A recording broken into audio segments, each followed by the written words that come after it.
Hey there, this is Pastor Jeff. It is Thursday, September 8th, 2022. We're here for our daily lectionary readings. We are on Thursday, so we're looking forward to what's happening on Sunday. So Psalm 51, 1 through 10 is our psalm reading. Genesis 6, 1 through 6 is our Old Testament reading.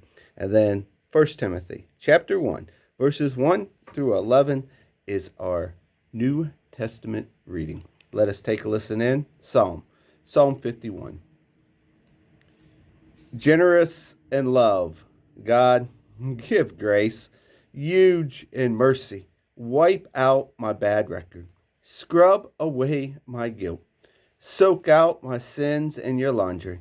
I know how bad I've been. My sins are staring me down. You're the one that I've violated, and you've seen it all. Seen the full extent of my evil. You have all the facts before you. Whatever you decide about me is fair.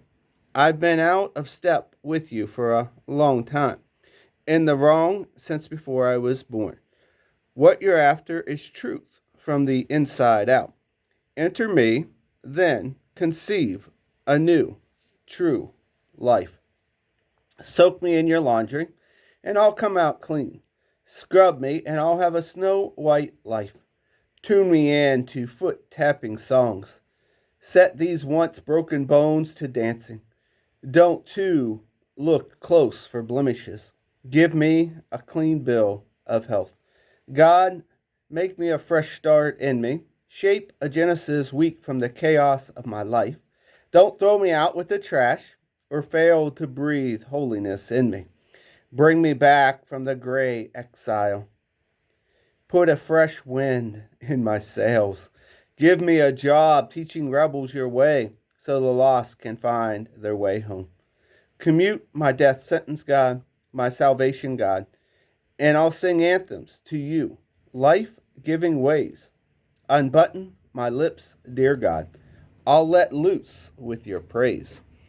Our Old Testament reading comes from Genesis chapter 6, verses 1 through 7. When the human race began to increase, with more and more daughters being born, the sons of God noticed that the daughters of men were beautiful. They looked them over and picked out wives for themselves. Then God said, I'm not going to breathe life into men and women endlessly. Eventually, they're going to die. From now on, they can expect a lifespan of about 120 years. This was back in the day, and also later when there were giants in the land. The giants came from the union of the sons of God and daughters of men. They were the mighty men of ancient lore, the famous ones. God saw that human evil was out of control. People thought evil, imagined evil, evil, evil, evil, from morning to night. God was sorry that he had made the human race in the first place. It broke his heart. God said, I'll get rid of my ruined creation, make a clean sweep. People, animals, snakes, bugs, birds, the works. I'm sorry that I made them. Our New Testament reading comes from the book of 1 Timothy, chapter 1. I, Paul, an apostle on a special assignment for Christ, our living hope, under God, our Savior's command, I'm writing this to you, Timothy, my son of faith. All the best from our God, and Christ be yours. On my way to the province of Macedonia, I advise you to stay in Ephesus. Well, I haven't changed my mind.